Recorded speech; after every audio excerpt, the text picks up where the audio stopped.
안녕하세요. 김재현입니다. 요즘 제로 웨이스트가 대세라고들 하죠. 한 번쯤은 다들 들어보셨을 것 같은데요. 오늘 제가 가지고 있는 제로 웨이스트 제품들에 대한 리뷰를 한번 해볼까 합니다. 실은 제가 대선 후보에 출마한다고 했더니 많은 분들께서 열심히 활동하라고 응원해 주시면서 선물을 주셨는데 그 선물들 중에서 요즘 유독 제로 웨이스트 관련한 상품들을 많이들 주시더라고요. 아예 이참에 제로 웨이스트 제품들, 시판 제품들이죠. 제가 만든 게 아니라 그런 것들에 대해서 리뷰를 한번 해보려고 합니다. 주방용품부터 들어가 보도록 하겠습니다. 이건 천연 수세미입니다. 우리가 수세미 얘기하지만 보통 주방에서 쓰는 수세미는 아크릴 플라스틱으로 만든 것들이죠. 천연 수세미는 말리면 이렇게 생겼다고 합니다.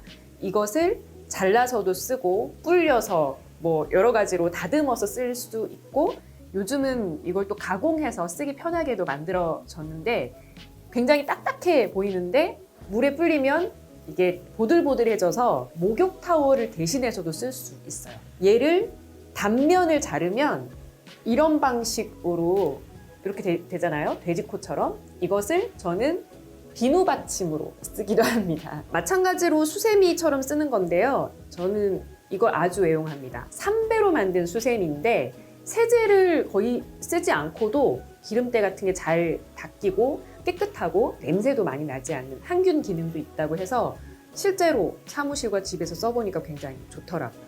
이것도 삼배로 만든 목욕 타월. 특이한 제품이 있어요. 이건 사실 제가 엄두가 안 나서 아직 한 번도 못 쓴 건데요.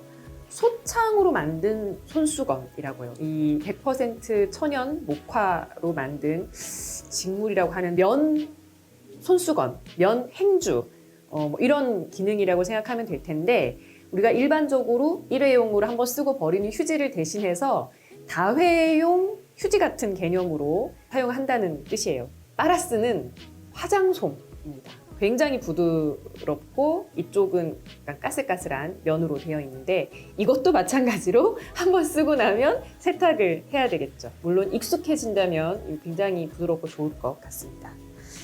그리고 요즘 많은 분들이 쓰시는 대나무 칫솔. 이건 제가 정말 선물을 많이 받아서 여기저기 나눠드리기도 했는데 대나무 칫솔과 같이 궁합이 맞는 제품으로 이런 게 또 있습니다.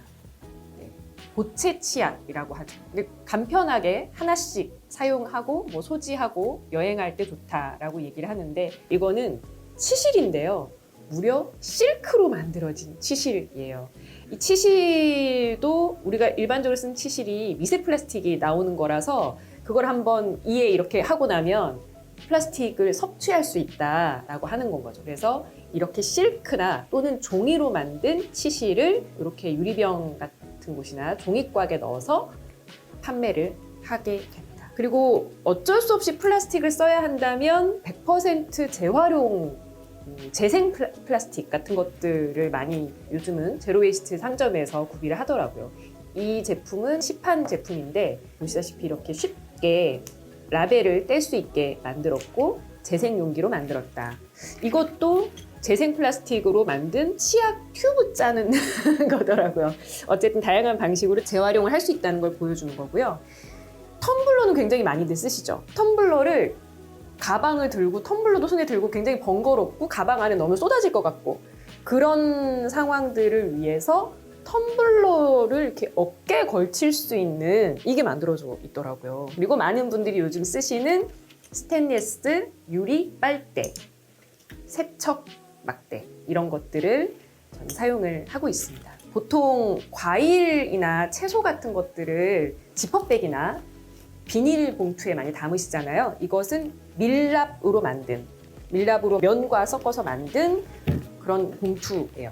이 봉투에 이렇게 과일 같은 것들을 담거나 채소도 보관하면 나름 통풍도 되고 안전하게 보관을 할 수 있다고 해서 이것도 선물을 받아서 제가 사용을 하고 있고 뭐 이것 외에도 굉장히 다양한 제로웨이스트 관련한 상품들이 있는데 이 물건들의 공통점이 있다면 우리가 흔히 쓰는 제품들에 비해서 가격이 좀 비쌉니다. 아직까지는. 상당한 불편을 감수해야 되는 것들도 물론 있습니다. 그러다 보니 대체 이런 제품을 왜 쓰는 거야? 라고 하는 질문을 가지실 수 있겠죠. 사실 오늘 저는 거기에 대해서 한번 얘기를 해보고자 합니다.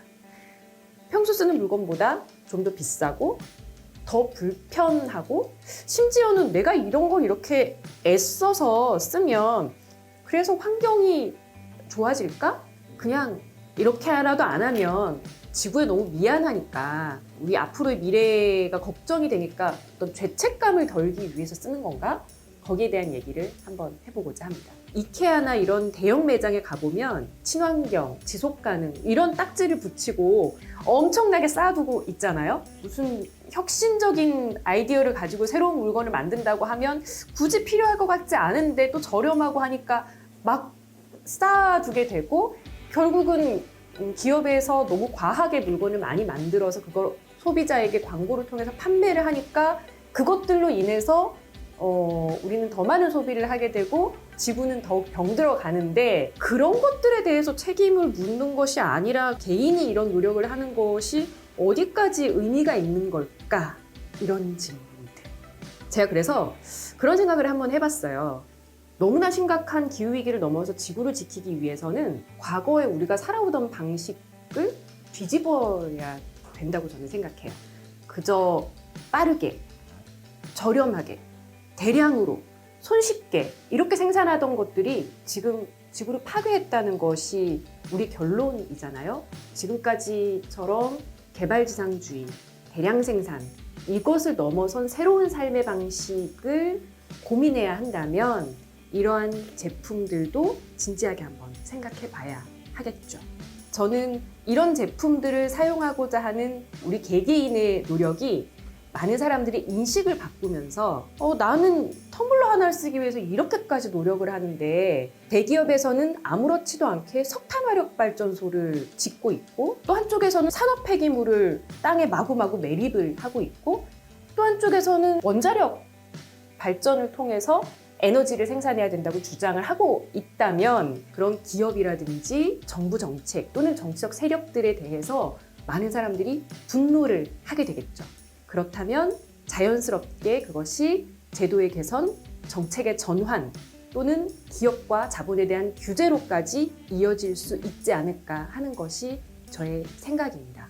너무나 심각한 기후위기, 우리의 지구를 지켜야 하는 절대절명의 과제 앞에서 현대사회를 살아가는 모든 사람에게 각자의 책임이 분명히 있다고 생각합니다. 하지만 그 책임을 개인이 어떻게든 해결하고 떠안으려고 하면 이 거대한 문제가 해결되지 않아요. 각자 할 수 있는 실천들에 동참하는 것을 넘어서서 정치적 책임에 대해서 우리가 함께 지켜보고 발언하고 또 요구해야 한다고 생각합니다. 진보당은 일상에서의 제로웨이스트 실천을 넘어서 거대한 지구위기에 맞서기 위한 특별한 결단을 해야 한다고 생각합니다.